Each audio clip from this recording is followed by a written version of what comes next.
Bienvenidos a todas las personas que se conectan a esta hora a nuestro Facebook Live de Portafolio. Hoy hablaremos de un tema que, digamos, a lo largo del año ha causado mucha polémica, y es todo lo que tiene que ver con pensiones. Y para esto nos acompaña Santiago Montenegro, presidente de Asofondos. Doctor, bienvenido. Muchas gracias. Recuerden, muy grato estar acá. Recuerden que si ustedes tienen dudas o preguntas, nos las pueden enviar a través de comentarios, que nosotros aquí las estaremos respondiendo. Como el título lo indica, este Facebook Live vamos a hacer un ABC de las pensiones. Doctor, cuéntenos básicamente qué personas tienen derecho a pensionarse. Las personas que hayan cumplido la edad, mujeres 57 años, hombres 62 años, si están en el régimen público, porque aquí hay dos regímenes, haber cotizado 25 años, o sea, unas 1.300 semanas, y si están en los fondos de pensiones, además de la edad, o tener un capital para financiar una pensión, o haber cotizado solo 1.150 semanas, o sea, 3 años menos que en el régimen público.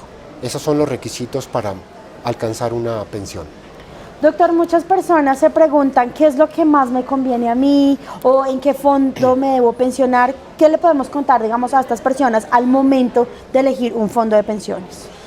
Sí, esta es una discusión que es muy bueno aclararla y cuanto antes. En realidad, para la mayoría de las personas es mucho más conveniente estar en un fondo de pensiones hasta llegar a 10 años antes de la jubilación, cuando se pueda hacer el último traslado. Conviene estar en los fondos de pensiones y solo allí tomar una decisión. ¿Por qué? Porque mucha gente se equivoca. Por la informalidad laboral que tenemos, en los dos regímenes, mucha gente no va a alcanzar las condiciones para jubilarse, entonces va a tener una devolución de saldos. Eso es, el 90% en Colpensiones no va a alcanzar la jubilación y el 75% en los fondos de pensiones. Ellos van a tener una devolución. Y la devolución es muy diferente. Es 8 veces más grande la devolución en los fondos de pensiones que en Colpensiones, ¿no? Esa es una razón. Otra es los que ya alcanzan a cumplir los requisitos. En los fondos de pensiones pueden cotizar 3 años menos que en Colpensiones y alcanzan la jubilación. Entonces, por estas razones, a la mayor cantidad de personas les conviene más estar en los fondos de pensiones. Doctor, contámosle un poquito a estos usuarios que se están conectando en este momento, ¿cómo está el panorama de pensiones actualmente en Colombia? Panorama de pensiones es que hay una informalidad muy grande, por eso la cobertura es baja en los dos regímenes. Ese es un problema que tenemos. 2, hay un problema de insostenibilidad fiscal y financiera en el régimen público, porque hay un hueco de 40 billones por año, que representa más de 4% del Producto Interno Bruto. Esto es un problema que es del régimen público. Y hay un tercer problema, que es la inequidad tan grande que existe, ¿no? Estos son cifras del Gobierno Nacional, del Departamento Nacional de Planeación, que muestra que hay unos subsidios muy grandes en el régimen público de pensiones que favorecen a las personas de más altos ingresos. Doctor, sabemos que ahora muchas empresas están contratando a los empleados de una manera de prestación de servicios, digamos que dejó de un lado el tema del contrato a término indefinido y ahora se está llevando a cabo el tema de prestación de servicios. ¿Usted cree que estas personas que están bajo este tipo de contratos puedan lograr pensionarse? Pues estas personas, y en general todos los jóvenes, los millennials, tienen que prestarle mucha más atención al futuro, ¿no? Los jóvenes por lo general piensan que no se van a enfermar nunca, que no se van a envejecer y menos que se van a morir, ¿no? Y además la población se está envejeciendo. Esto quiere decir que el viejo sistema de prima media o de reparto, como se llama en otras partes, ya no es viable. Entonces hay que ahorrar. Y el mensaje a los jóvenes, a los millennials, pero en general a toda la población, es que hay que ahorrar para cubrir los riesgos de la vejez. Y ahorrar desde muy jóvenes y en forma sostenida. Entonces este es un mensaje, una educación financiera que tenemos que hacer entre el gobierno, el Congreso, el sector privado, todas las entidades, para que los jóvenes y todas las personas trabajadoras, ya sean formales o tengan contratos de prestación de servicios, ahorren y ahorren lo que más puedan. Doctor, usted ya toca un tema muy importante y es el tema de los millennials. Digamos que muchos de ellos no se preocupan por ahorrar a largo plazo. Contémosle un poquito a ellos, que yo sé que muchos usuarios que están conectados en este momento y que nos acompañan en este Facebook Live son millennials. Contémosles un poquito de qué es la pensión. Digamos que muchos de ellos no tienen un conocimiento de qué son las pensiones, de por qué es tan necesaria. Entonces contextualicémoslos un poco contándoles qué es la pensión y por qué es tan importante tenerla en la vida. No, una pensión es un flujo de dinero constante que uno recibe o debería recibir cuando se retira del mercado laboral, ¿no?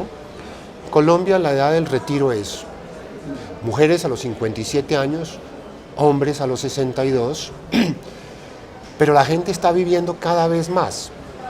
La esperanza de vida al nacer hace 100 años era menos de 40 años, hace 50 años era 48 años, hoy está en 74, en Colombia.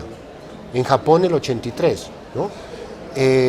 Y sigue subiendo. Entonces, si usted se retira a los 62 años, va a tener unos 20 años más de vida que va a tener que financiar. Va a necesitar plata para pagar el agua, para pagar la luz, para pagar de pronto un arriendo si es que no tiene casa, y para comer, y para pagar la salud. Entonces, esos son muchos años de vida que hay que prepararlos.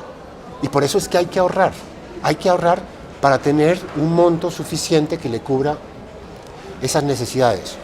Millennials de 25 años puede decir, no, es que a mí me falta mucho tiempo para eso, entonces no me preocupo, me dedico a viajar, renuncio al puesto y me voy a pasear a Australia o al Canadá. No, salga a pasear, de pronto no se vaya al Canadá, váyase a Cartagena o a San Andrés, que le cuesta menos, y ahorre,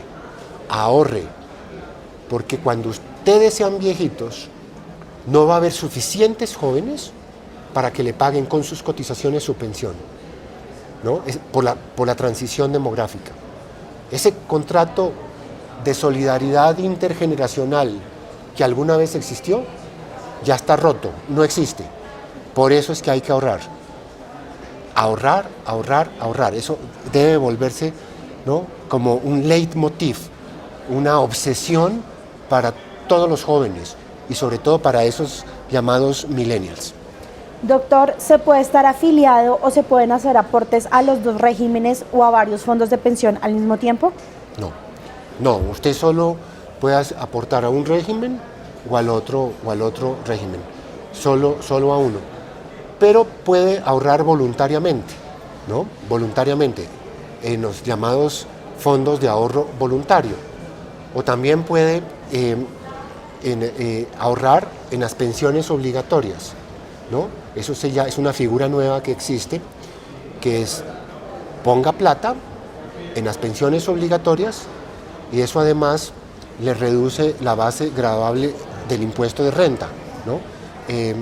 Eso se vuelve un ingreso no constitutivo de renta. Entonces, eso sí puede hacer, pero no se puede cotizar en Colpensiones o cotizar en un fondo de pensiones al mismo tiempo. Doctor, ¿cuál es el porcentaje para aportar a pensión y cómo este se divide, digamos, teniendo en cuenta a las personas que lo hacen, digamos, a través de un contrato de término indefinido o las personas de prestación de servicios? Sí, usted cotiza un 16%, ese 16% en los fondos de pensiones 11.5 se va a la cuenta individual, 1% se va al fondo de solidaridad, 1,5% se va al fondo de garantía de pensión mínima, que es este fondo que en los fondos de pensiones le permite a usted, si no tiene el capital, pero tiene la edad de jubilación y ha cotizado 1.150 semanas, le subsidia una pensión de salario mínimo, cotizando 3 años menos que en Colpensiones, ¿no? Aparte de esto está un 3%, de los cuales 1.1 es la comisión de la administradora y 2.1 y 1.9 es lo que se va al seguro previsional.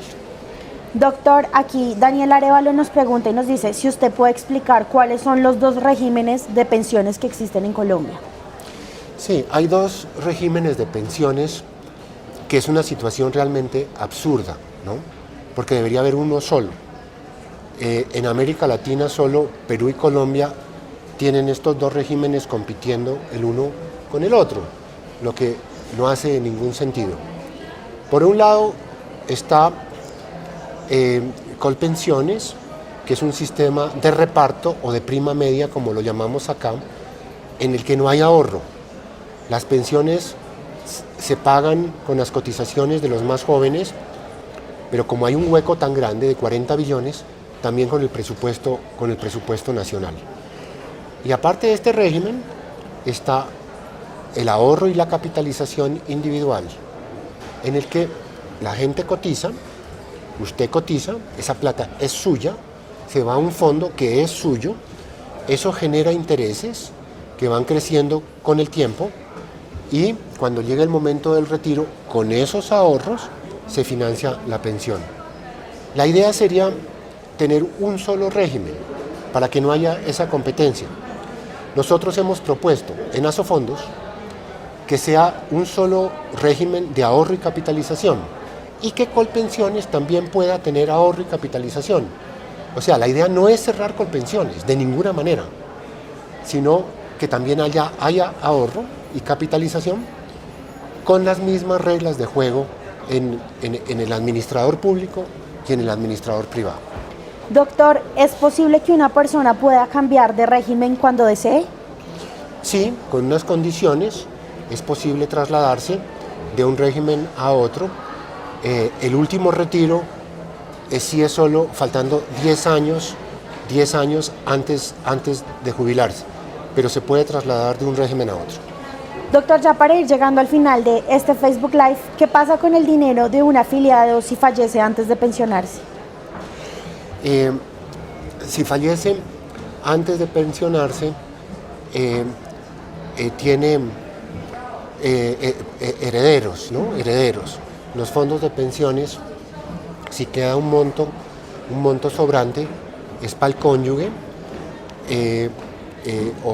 o los herederos que les queda ese remanente de lo que haya del capital. Doctor, muchísimas gracias por esta valiosa información. Recuerden que si ustedes quieren volver a ver este Facebook Live, lo pueden hacer ingresando a nuestra fanpage de Facebook, portafolio.co, o a nuestra página web, www.portafolio.co. Muchas gracias por acompañarnos, doctor Santiago Montenegro.